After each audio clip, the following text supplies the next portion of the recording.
Hey VC, Jeff here again. So I want to go ahead and do another collection video. And again, these are things that have recently come in. Some of them still trickled in from the pre-orders around Christmas time. So I think we're wrapping up for most of the newer stuff that I've got. And anyway, yes, we're moving to the New Year stuff eventually that hasn't come in yet. But anyway, I ordered a couple things now. Let's talk CDs first. Rough Cut, the Perry McCarty years. Now, DDR Records, very nice label that is just filled to the brim with everything hair slash sleaze metal, whatever you want to call it.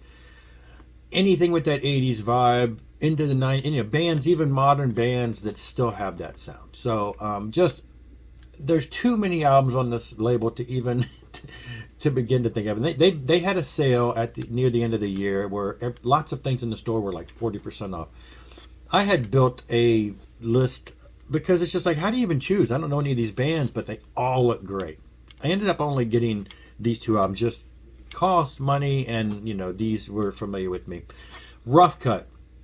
Now this is the same label, DDR, that put out Rough Cut 3 that I showed in a video months ago. Rough Cut 3 appears to be mostly old, maybe some new stuff with Paul Shortino on vocals. It's touted as kind of a new album, but really some of the songs were, had been included on their live album, 20 some years ago. So it seemed like it was just kind of pulling together a bunch of stuff. So I don't know, what on there was fresh and what was not. It had some of the songs from all the original members, that had some that were not. The band did split when Paul left. The band kind of split, and this is where Matt and Amir went, and they hooked up with Paramore Perry McCarty. Now I feel horrible.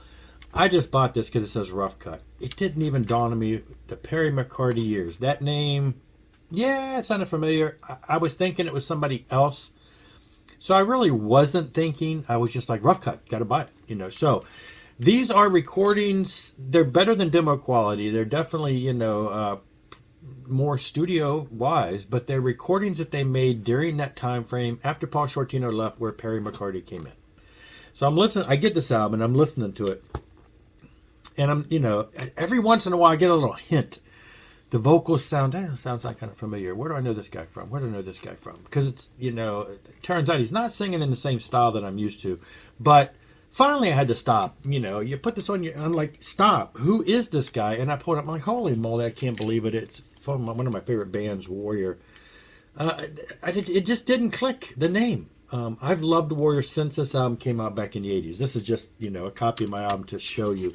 He did this album, he did their second album, and then he left the band, and then, their third album had Rob Rock, their fourth album had Mark Storace. The band kind of went on with other singers, but that's him. I've loved his stuff. Anyway, so I guess he had left Warrior and went on and hooked up with this. So, but it doesn't, his vocal style in Warrior a little more, it just felt a little different than it did here. But you do hear hints of him, and that's now that I know, I'm like, oh, okay, I can hear his voice. Maybe. Great album of, material that some of the guys from Rough Cut went on to do. Now, because we're in a Rough Cut mood, I picked up Blue Dahlia, which I had no idea what it was, but it says Blue Dahlia with Paul Shortino and Tracy G.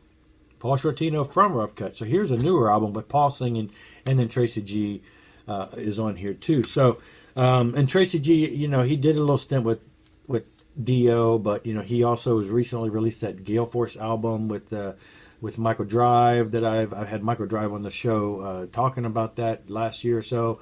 And he's done a lot of work on the side, and so yeah, it's cool. And I'm not sure, some of these other people in the band, actually some of the people in the band I think have been in Tracy G's band, but that I've seen their names and things. And shoot, I think one of these guys might even be in the Gale Force. I don't know. But anyway, great recording. Paul Shortino, Tracy G, just, great album there. So check those out, DDR Records. Now, let's jump into some of the vinyl. This came in the other day. I was able to pick it up for a decent price. Give 'Em the Axe by Lizzie Board, and this is one of the recent Metal Blade reissues. It's on an interesting blue, splattery, marbly look. Marble, not splatter. they have been reissuing all these. There are 3 other ones that just came out at the same time as this that are some of the later ones that I do have to get also. But this is an EP, so it was a little cheaper, and I was able to throw this in my cart at some point. But I am looking to get all the rest of them because I have the first 2 reissues that came out a couple years ago, which was the first and second full-length album. So now I got the first 3 albums, but the rest are coming, have to come at some point. All right, Electric Holy Land.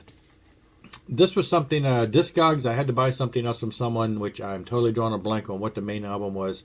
But this I had to get. I've been kind of keeping my eye on this. This actually came out a handful of years ago, and I've seen it floating around on CD and on vinyl, but this particular seller had it for a great price.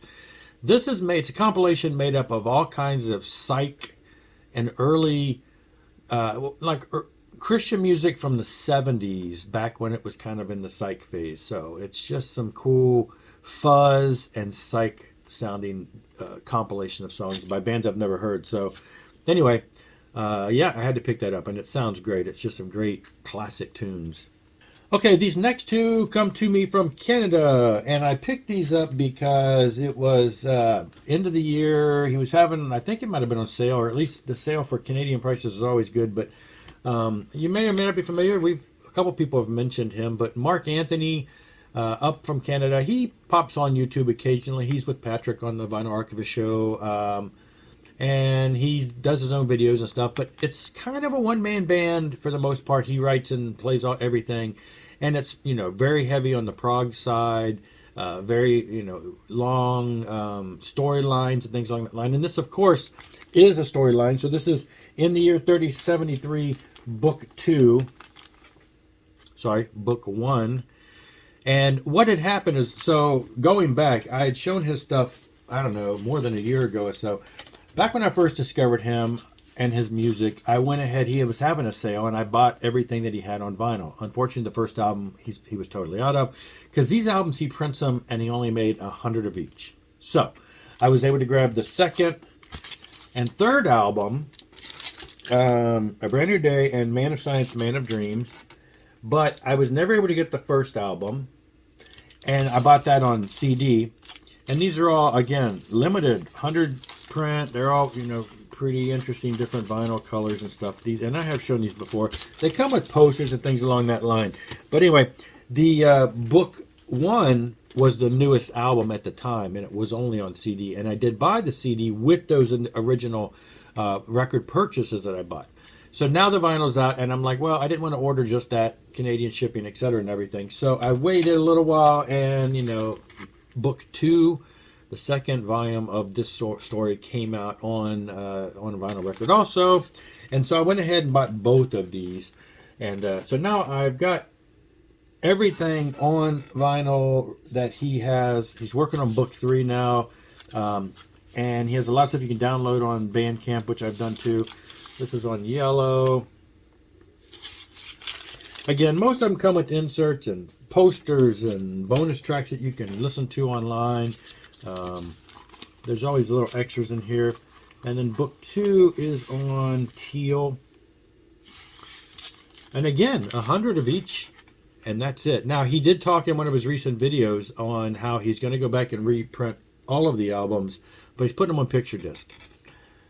I'm not a big picture disc fan, so I don't know. I may still hold off on buying that first album, but I don't know. I may just to have it. Picture discs in today's day and age tend to be better than they were in the 80s, which is kind of where I'm still living as far as that kind of thinking. So, but anyway, check it out. Project Gemini. Again, you can find Mark and Project Gemini on, and make sure you check the spelling. That's interesting spelling there.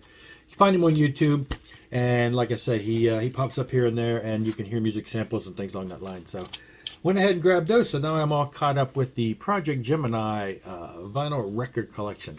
I'm going to cut it there for now. Thanks a lot for watching. I've got some stuff coming in the mail that's been ordered. I'm hoping. I see the mailman, but he hadn't come in and brought me no package, so I'm assuming I'm not getting anything today because he usually comes here first. Thanks for watching. I'll be back. Rock on and rock hard.